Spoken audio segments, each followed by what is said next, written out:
Okay, in this video I'm going to go over with you the properties of kites. They are quadrilaterals. They don't fall into the parallelogram family, but they do share similar characteristics. So let's just look at the definition.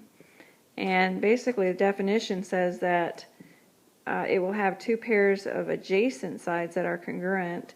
And remember, adjacent means next to. So these two are next to. Not opposite, as in with the parallelogram, but just right beside. And you can kind of tell by looking at this kite that the opposite sides are not congruent. All right, the diagonals are perpendicular, and only one diagonal is bisected. Okay, and that's the one that connects the shorter piece of this kite. Now I want you to note that this line right here is considered a line of symmetry, and the line of symmetry is what divides the kite into two equal parts. So you can see that this left side matches this right side. So the line of symmetry has not been bisected. You can tell just by looking at it that this piece right here is not congruent to this piece here. So just keep that in mind as you go through some of these properties, because it could get a little confusing. All right, and this was by definition. We already mentioned that. Angles at the ends of non-bisected diagonals are bisected. Okay, let's talk about that. In other words, the angles created by the line of symmetry have been bisected. So 1 is congruent to 2, and angle 3 is congruent to angle 4. So again, keep in mind, don't let these words get you confused, because it's simply, if you remember the line of symmetry, it's the line of symmetry that bisects the angles. These two angles right here have not been bisected, and neither have these on the other side. But there are some angle congruencies. The whole angle is equal to each other. So even though it hasn't been bisected, these opposite angles are congruent. Okay?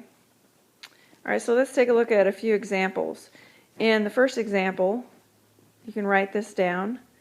We're supposed to find this side right here, bearing in mind that these are all right triangles right here, because these lines right here, the diagonals, are perpendicular.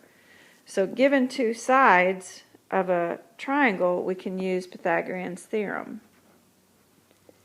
and add these together, and we come to the point where, do we use a calculator to calculate this, or do we simplify it?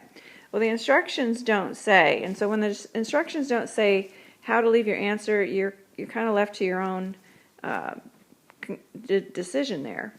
But just for sake of practice, I want us to leave it in simplest radical form. So I'm going to take that 544 and I'm going to start breaking it up. It's a pretty large number, and I noted that 4 does go into it. But 136 is fairly large too, so I'm going to see if 4 goes into it again. And sure enough, it does. And then once again, I'm going to inspect the 34 to see if there's another perfect square factor embedded in it, like a 9, a 16, or another 4. And we come to the conclusion that there is not. So let's put this all together. We have this 4, and this 34, and we're going to put them all together. And I did split these up because I want to isolate the perfect squares. The square root of 16 is 4, and so my answer will be 4 times the square root of 34. Now in this same problem, we're asked to find the length of xy. So let's clean the slate here. And we're trying to find this side. Now if you take note of this, you'll notice you can use Pythagorean's theorem one more time. But there's a quicker way. Because we have two equal sides, that means we have an isosceles right triangle, which means that these two angles right here are 45 and 45. So we have a 45 and 45 90-degree triangle, and we learned about those ratios the other day. So the hypotenuse is going to be 12 times the square root of 2. And that's done. Okay, the next one example is without diagonals.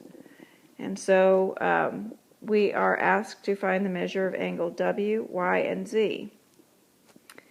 And first thing we need to do is to make note of the fact that these two angles right here are congruent to each other.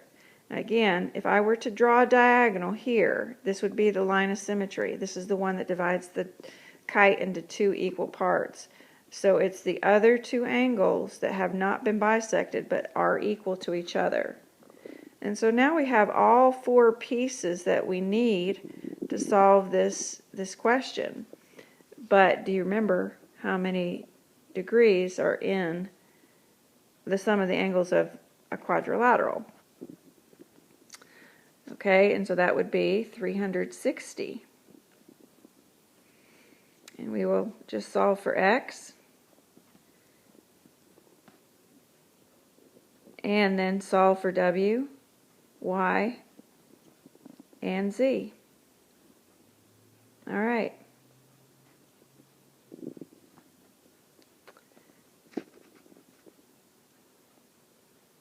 All right, so this was a question that was posed in class. If we were given these two angles, can we find the rest of the angles? Well, you can start really anywhere you want to, but keep in mind that this is the line of symmetry, and this side has been, this line cuts the kite into two equal parts. So if you're fold along that line, 6 and 12 would lay right on top of 3 and 7. So those are equal to each other. 9 and 10 would lie right on top of each other, so those are equal. All right, so let's just begin with the obvious here, and that is the diagonals are perpendicular, so all of these are 90. These angles over here, remember, have not been bisected. It's just been these down here, so we can quickly figure out what 9 is, and number 2.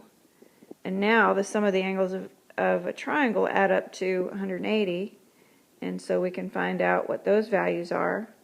And again, I want you to notice that these two angles are not equal to each other. They have not been bisected, but these two are.